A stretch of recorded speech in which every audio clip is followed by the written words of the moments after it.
10. सावित्रीबाई फुले, संक्षिप्त जीवनी। बचपन से ही नटखट। सावित्रीबाई का बचपन आम लड़कियों की तरह ही हंसते खेलते बीता। बचपन में ही उनमें कुछ ऐसे अनूठे गुण प्रकट होने लगे थे जिनसे लगता है कि वह बचपन से ही निर्भीक, साहसी और होनहार थी। खतरों से जूझने में उसे आनंद आता था। खेल कूद और तैराकी में सावित्रीबाई खूब तेज थी। गुलेल चलाना और पत्थर से ठीक निशाना लगाकर फल तोड़ने में वह बहुत होशियार थी। इस नटखट लड़की को यदि कोई घर में बैठने को कहता तो वह कतई न मानती थी। यदि कोई बड़ा लड़का छोटे या कमजोर बच्चे को सताता तो वह उसे जरूर पीट देती। अपनी लाडली के इस साहस को देखकर खंजी बहुत खुश होते हुए। एक अनोखी भेंट। बचपन में एक दिन सावित्री अपनी माँ से पैसे लेकर बाजार से खाने की चीज खरीदने गई। उसने हलवाई की एक दुकान से जलेबी पकौड़े खरीदे। घर लौटते हुए सावित्री को रास्ते में एक अनजान व्यक्ति दिखा। उसने सफेद पोशाक पहन रखी थी। वह ईसाई पादरी था और प्रार्थना कर रहा था। सावित्री रास्ते में चलते चलते जलेबी पकौड़े खाते आ रही थी। पादरी को देखकर वह वहां उन्हें देखने के लिए रुक गई, लेकिन रुककर भी वह जलेबी पकौड़े खाने में लगे रही। पादरी उसे देखकर बोला, अच्छे बच्चे रास्ते में चलते कुछ खाते नहीं। सावित्री ने पूछा, ऐसा क्यों? पादरी बोला, कहा जाता है कि एक। सावित्रीबाई फुले, संक्षिप्त जीवनी। 11 जगह बैठकर खाना न खाने से तुम्हारा मन भटक जाएगा। चलते चलते तुम्हें ठोकर लग गई तो गिर सकती हो। इससे तो तुम्हारी जीभ भी कट सकती है। तो इसलिए हमेशा ठीक से बैठकर ही कोई चीज खाया करो। पादरी ने सावित्री को अपने थैले में से बिस्कुट का एक पैकेट और एक पुस्तक भेंट की। घर परिवार में बवंडर। सावित्रीबाई जब पादरी के दिए बिस्कुट और पुस्तक लेकर घर लौटी तो उसके घर वाले उसे घूर घूर कर देखने लगे। वास्तव में पादरी से सामान लेते हुए सावित्रीबाई को गांव के एक ब्राह्मण ने देख लिया था।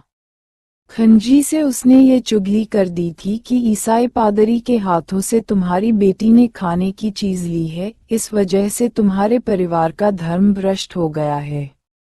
खंडोबा को सावित्री द्वारा विधर्मी विदेशी पादरी से कुछ लेने को बात अच्छी नहीं लगी, क्योंकि वे भी धर्मभीरु व्यक्ति थे। अनपढ़ होने का पछतावा। सावित्री अभी नासमझ थी। वह समझ न पाई कि आखिर पिताजी ने उसे इस तरह क्यों डांटा। वह रोने लगी तो माँ ने उसे समझाया, बेटा कभी भी किसी अनजान व्यक्ति से कुछ नहीं लेना चाहिए। लेकिन सावित्रीबाई को उस किताब में कोई बुराई नहीं दिखी, इसलिए जब खंजी घर से बाहर चले गए तो वह तुरंत उस किताब को उठा लाए। अकेले में बैठकर उसने उस किताब को उलट पलट कर देखा। उसमें क्या लिखा है? 12 सावित्रीबाई फुले, संक्षिप्त जीवनी।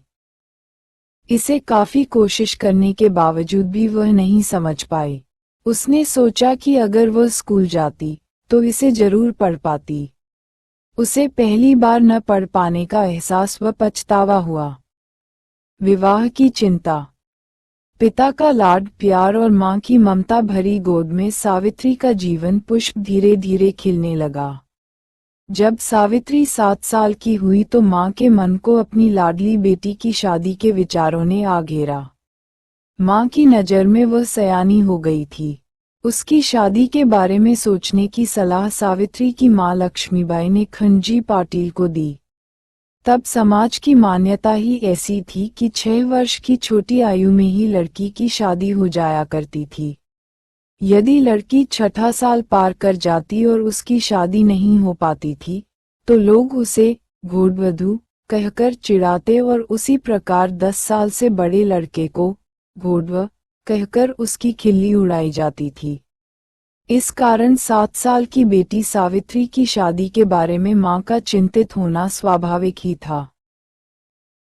उन दिनों रूप रंग, गुण, घर, काम तथा खेती बाड़ी में परिश्रम की आदत आदि की देखकर लड़की के परिवार की हैसियत आंकी जाती थी और लड़की को लड़के के लिए वधू के रूप में चुना जाता था। उसी के अनुसार वर के पिता और वधू के पिता के बीच लेन देन का मामला तय होता था। बेटे से कम न थी सावित्री। खंजी पाटिल की लाडली बेटी सावित्रीबाई के लिए बहुत से रिश्ते आए, लेकिन बेटी के बिछुड़ने की कल्पना मात्र ने ही माँ बाप ने खुद ही उन रिश्तों को पक्का नहीं किया। जितना लाड़ प्यार सामान्य लोग अपने बेटों से करते हैं, उससे कहीं अधिक लाड़ खंजी पाटिल अपनी बेटी सावित्री से करते थे। खंजी पाटिल के लिए बेटी सावित्री किसी पुत्र से कम नहीं। सावित्रीबाई फुले संक्षिप्त जीवनी 13 थी, लेकिन मां लक्ष्मीबाई अपनी पुत्री की शत्रु तो नहीं थी, पर हां खंजी से अधिक व्यवहारिक जरूर थी। इसलिए तत्कालीन सामाजिक व्यवस्था और प्रथा के अनुसार उस मां के सिर पर सावित्री का बोझ दिन पर दिन बढ़ते जा रहा था। सावित्री को देखने आए फुले। धनकवाड़ी के पाटिल की बेटी सगुणाबाई क्षीरसागर महामना ज्योतिबा फुले की मौसेरी बहन थी। धनकवाड़ी के पाटिल और नायगांव के निवासी पाटिल के परिवारों में पहले से ही सौहार्दपूर्ण संबंध थे। सगुणाबाई ज्योतिबा से आयु में काफी बड़ी थी, इसीलिए वह भी अपने मौसेरे भाई ज्योतिबा के लिए किसी योग्य लड़की की तलाश में थी। उसने अनेक लड़कियां देखी, लेकिन उन्हें उनमें से एक भी ज्योतिबा के योग्य नहीं लगी। आखिरकार एक दिन सावित्री को देखने के लिए गोविंदराव फुले तथा उनका बड़ा बेटा राजाराम और सगुणाबाई बैलगाड़ी से पूना से नायगांव पहुंचे। सावित्री का रिश्ता हुआ पक्का। उस जमाने में न तो लड़का अपनी होने वाली पत्नी को देखने के लिए जाया करता था और न ही लड़की को अपने होने वाले पति को देखने की इजाजत थी। उस समय की प्रथाएं बहुत कठोर होती थीं। ये तो केवल संयोग ही था कि ज्योतिबा फुले और सावित्रीबाई फुले दोनों ही देखने में खूबसूरत, निरोगी, स्वस्थ एवं गुणवान थे। ये दोनों पति पत्नी हर समय उत्साह से भरे रहते थे। आलस्य नाम का इनके जीवन में कोई स्थान न था। 14 सावित्रीबाई फुले संक्षिप्त जीवनी।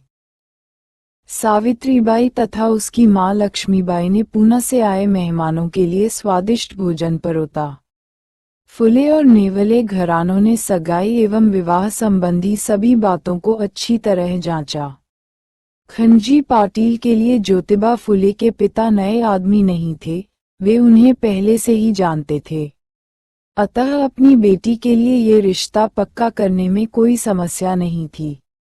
अतः शक संवत 1761 यानी ईसा 1840 के शुभ मुहूर्त पर नायगांव में ज्योतिबा फुले के साथ सावित्रीबाई की शादी बहुत धूमधाम और हर्षोल्लास के साथ संपन्न हुई। उस समय ज्योतिबा की उम्र थी 18 साल और सावित्री की उम्र थी 5 साल। दो महाशक्तियों का मिलन। पूना तथा पूना के निकट के नायगांव सहित आसपास के सभी लोग इस मंगल परिणय समारोह में शामिल हुए। नायगांव इलाके में यह उत्सव मनाया गया।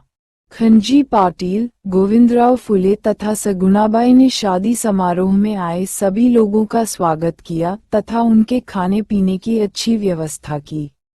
भोजनादि के अवसर पर अमीर गरीब का भेद बिल्कुल नहीं किया गया। अतः सावित्री ज्योतिबा का विवाह समारोह उस जमाने में एक आदर्श विवाह सिद्ध हुआ। शादी के बाद इस दंपति को अपनी तथा अपने परिवार की सुख समृद्धि से भी अधिक चिंता सताती रही शूद्रों अछूतों महिलाओं के उत्थान की। अतः ज्योतिबा और सावित्री की शादी के रूप में समाजोद्धार के लिए समर्पित दो महाशक्तियों का ऐतिहासिक मिलन हुआ। सावित्रीबाई फुले संक्षिप्त जीवनी 15 कुशल गृहिणी। सावित्री बचपन से ही बहुत मेहनती थी। रसोई में अपनी मां की मदद करने में उसने कभी आनाकानी नहीं की। हर काम के प्रति वह हर समय उत्साह से भरी रहती। जब सावित्री ससुराल में आए, उस समय ज्योतिबा खेती करते थे। उनके पास कई एकड़ जमीन थी, जिसमें खुशबूदार फूलों की खेती होती थी। उनकी समय पर सिंचाई और बीच बीच में खाद पानी भी देते थे। ज्योतिबा का प्रयास रहता था कि फूलों की अधिक से अधिक पैदावार हो। उनकी पत्नी सावित्रीबाई भी घर बाहर के सभी कामों में निपुण थीं। वह पाक कला में भी बहुत निपुण थीं। तरह तरह के भोजन बनाने में उसे बड़ा आनंद आता था। फिर भी पति के साथ मिलकर खेत में ही काम करती थीं। सावित्री के शिक्षा गुरु ज्योतिबा। ज्योतिबा फुले 1843 में सगुनाबाई के प्रयास से नॉर्मल मिशन स्कूल में पढ़ने लगे। वे मेधावी और बेहद परिश्रमी थे। उन्होंने सारी पाठ्य पुस्तकें जल्दी ही पढ़ डालीं। सगुनाबाई का अंग्रेजी बोलने में अच्छा अभ्यास था, लेकिन वे ठीक से पुस्तक नहीं पढ़ पाती थीं। धीरे धीरे ज्योतिबा फुले अधिक किताबें पढ़ने लगे थे। एक दिन उनके मन में आया कि काश ये किताबें